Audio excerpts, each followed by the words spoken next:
the Honorable Amy Klobuchar.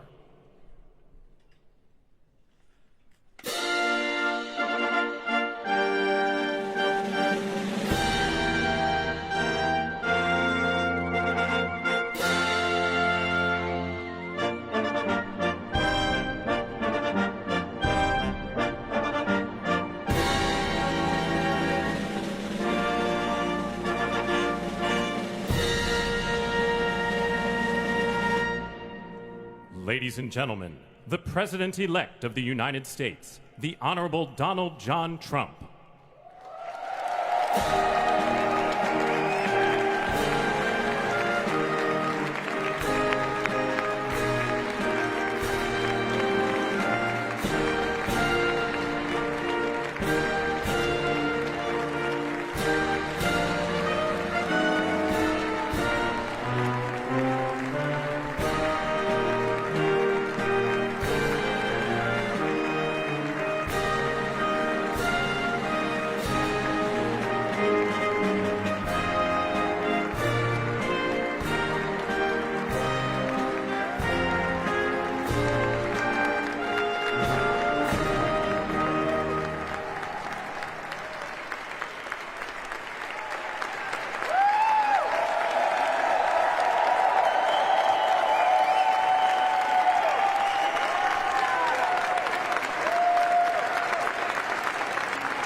Ladies and gentlemen, please be seated.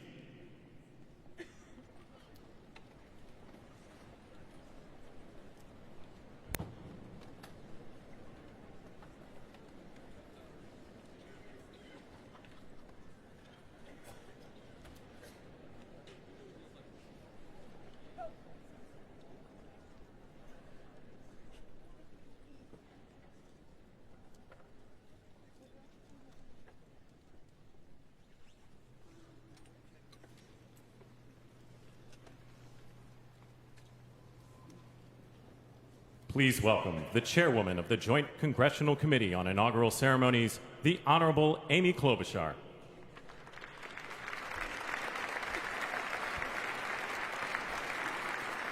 Good morning, everyone.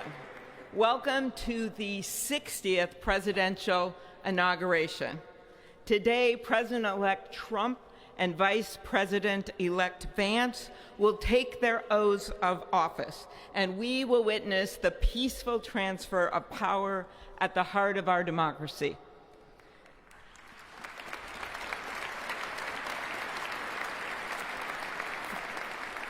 For the past year, I've chaired the inaugural ceremony committee, which includes the leadership of Congress from both parties. We thank the committee and Capitol staff and law enforcement who worked so hard over the last year, and especially the last 3 days. You've done a beautiful job, and you have shown grace under pressure.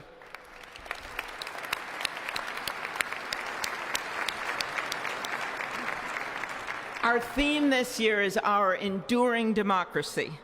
The presence of so many presidents and vice presidents here today is truly a testament to that endurance. We welcome President Biden and Dr. Biden.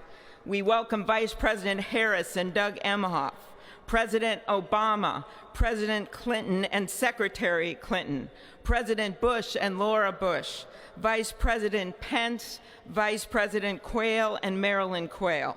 The justices of the United States Supreme Court are with us, all 9 of them I counted, and of course the Trump and Vance families.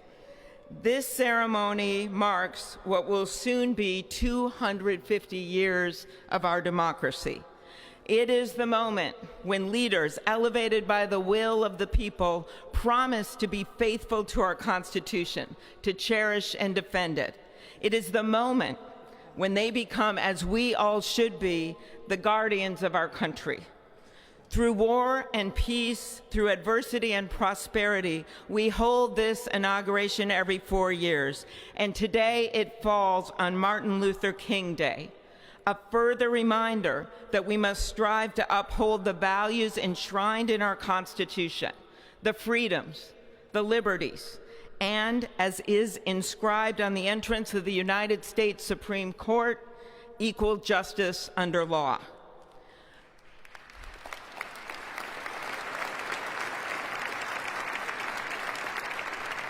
But what makes this moment more than a passing ceremony is all who are watching it across the country, the people of this nation, the ordinary people doing extraordinary things.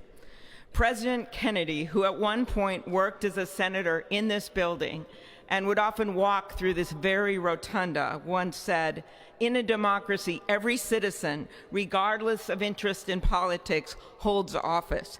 Every one of us is in a position of responsibility." With that responsibility of citizenship comes an obligation not to seek out malice, as President Lincoln once reminded us, but to view others with a generosity of spirit despite our differences. With that responsibility of leadership comes an obligation to stand our ground when we must and find common ground when we can. With everything swirling around us, the hot mess of division, it is on all of us, to quote an incredible songwriter who just happened to be born in my state, to ensure that our nation's democracy is our shelter from the storm. There's a reason this ceremony takes place at the Capitol. In other countries, it might be in a presidential palace or a gilded executive office building. Here, it is traditionally held at the Capitol, the People's House. It is a fitting reminder of the system of checks and balances that is the very foundation of our government, 3 equal branches of government. That is how, for nearly 250 years, our great American experiment, grounded in the rule of law, has endured. So, as we inaugurate a new president and vice president, let us remember that the power of those in this room comes from the people. The construction workers who build our country, the teachers and healthcare workers who nurture us, the troops defending our freedoms, and yes, the firefighters in Los Angeles putting themselves on the line for us.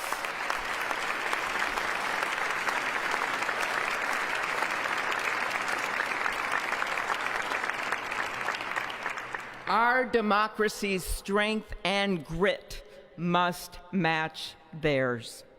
May God bless our nation. Thank you.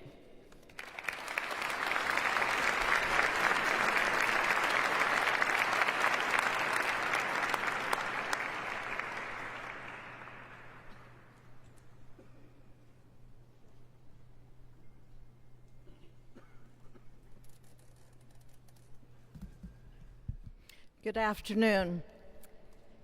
Endurance through the years is the ultimate test. To persevere through time is the truest measure of an idea, an institution, and a nation. Our founders wrote the Constitution so that America could withstand all the twists and turns of time. They wrote it to guide us and to preserve forever our right of life, liberty, and the pursuit of happiness.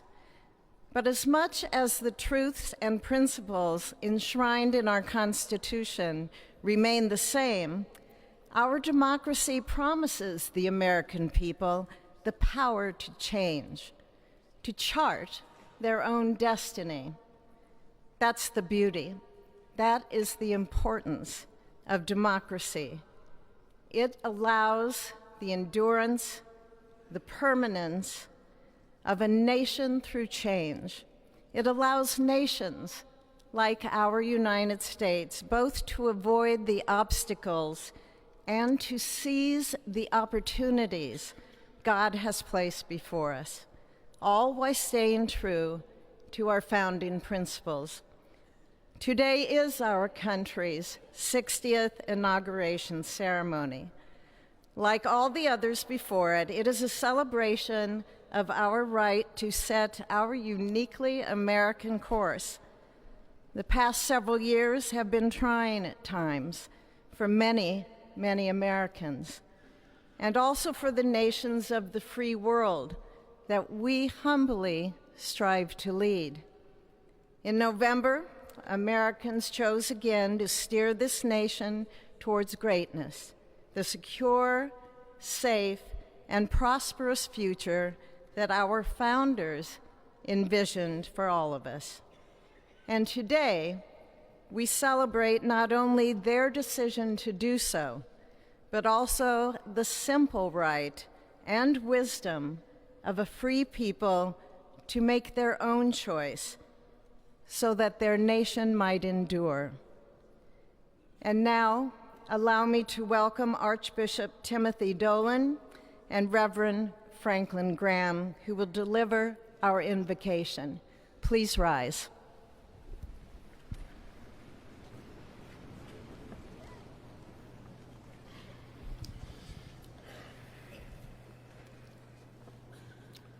Be still and know that I am God, supreme among the nations, supreme on the earth. Let us pray. Remembering General George Washington on his knees at Valley Forge, recalling Abraham Lincoln at his second inaugural with to stand beside him, to hold up his arms like Aaron held up the arms of Moses in the... And repeat after me. I, James David Vance, do solemnly swear. I, James David Vance, do solemnly swear that I will support and defend the Constitution of the United States. that I will support and defend the Constitution of the United States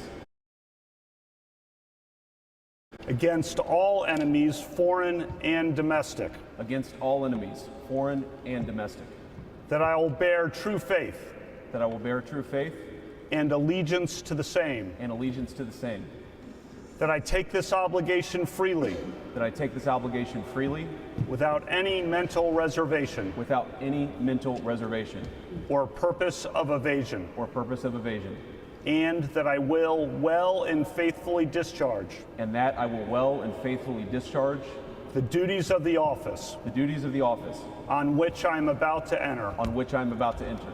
So help me God. So help me God. Congratulations, Mr. Vice President.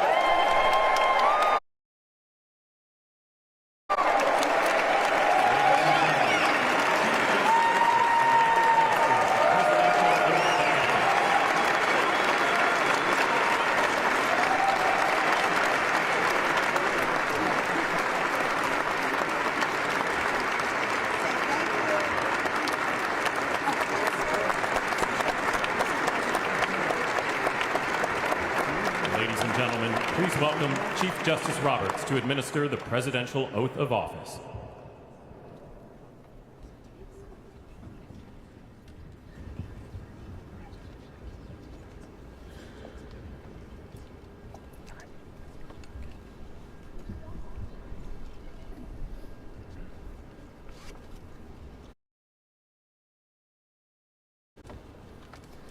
Please raise your right hand and repeat after me.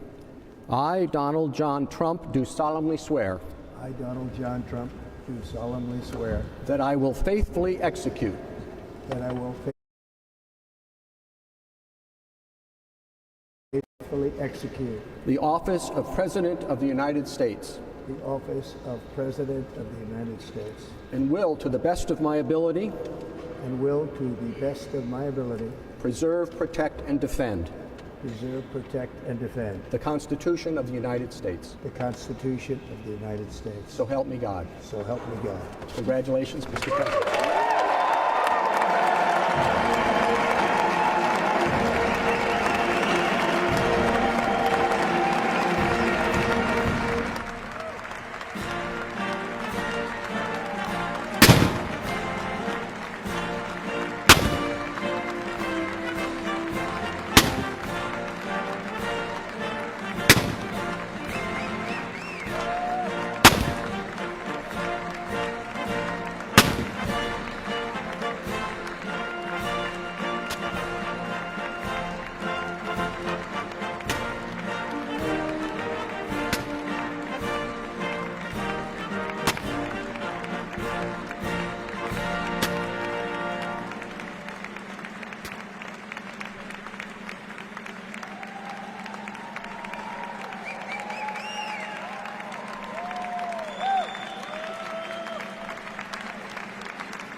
Thank you very, very much.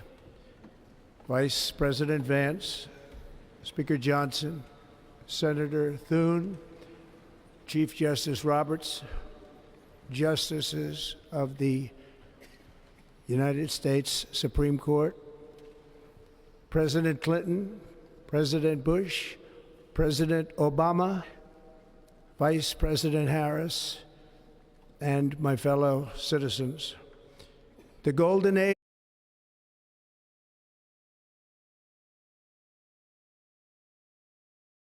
of America begins right now.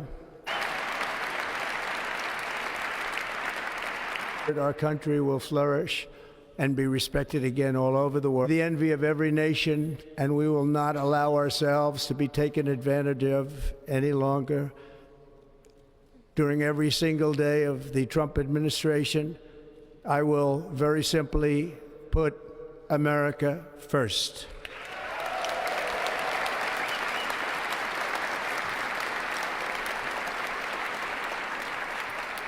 Our sovereignty will be reclaimed. Our safety will be restored. The scales of justice will be rebalanced.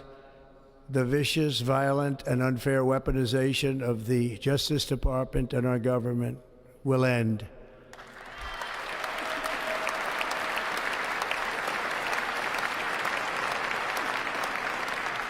And our top priority will be to create a nation that is proud, prosperous, and free.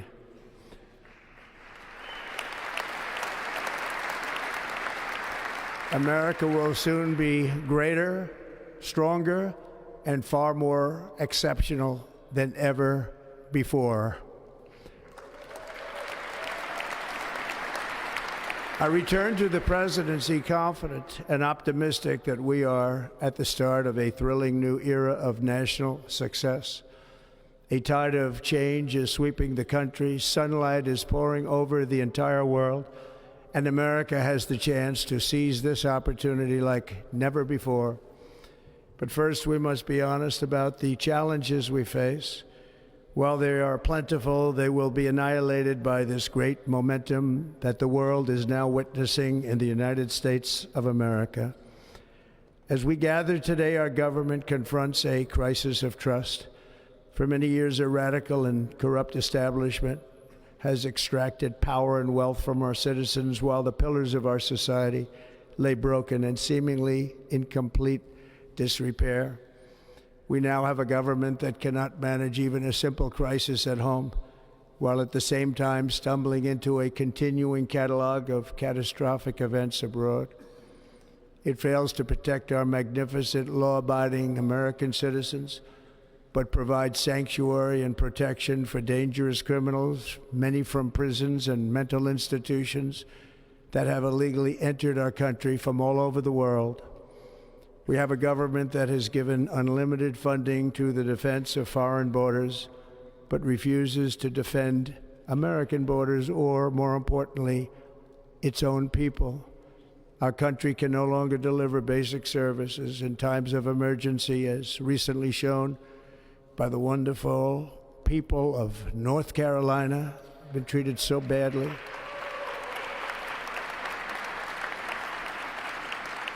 And other states who are still suffering from a hurricane that took place many months ago.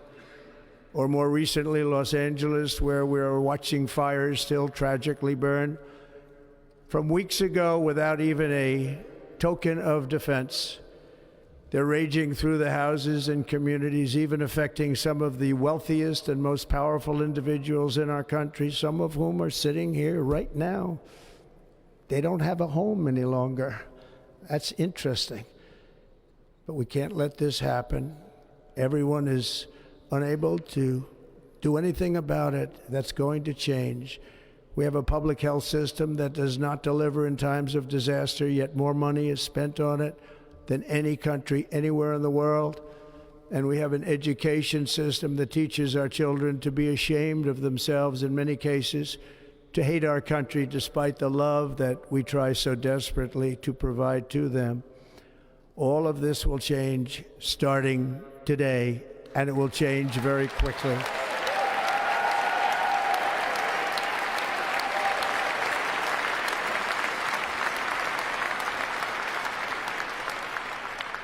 My recent election is a mandate to completely and totally reverse a horrible betrayal and all of these many betrayals that have taken place.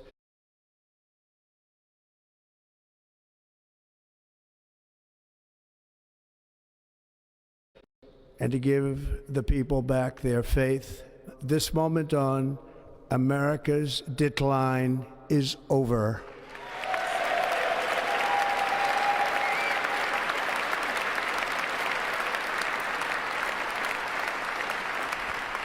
Our liberties and our nation's glorious destiny will no longer be denied, and we will immediately restore the integrity, competency, and loyalty of America's government.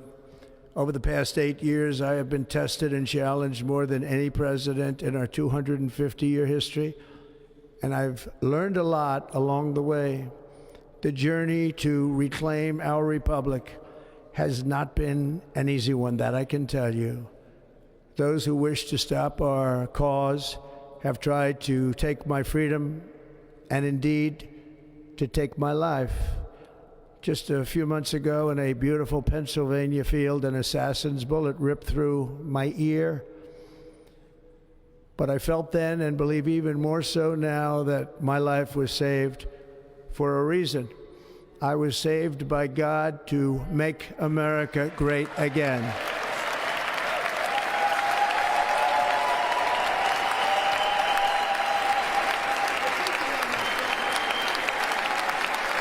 Thank you. Thank you.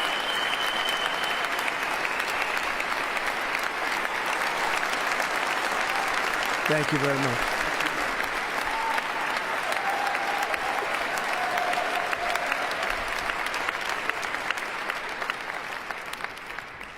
That is why each day under our administration of American patriots, we will be working to meet every crisis with dignity and power and strength. We will move with purpose and speed to bring back hope, prosperity, safety, and peace for citizens of every race, religion, color, and creed. For American citizens, January 20th, 2025 is Liberation Day.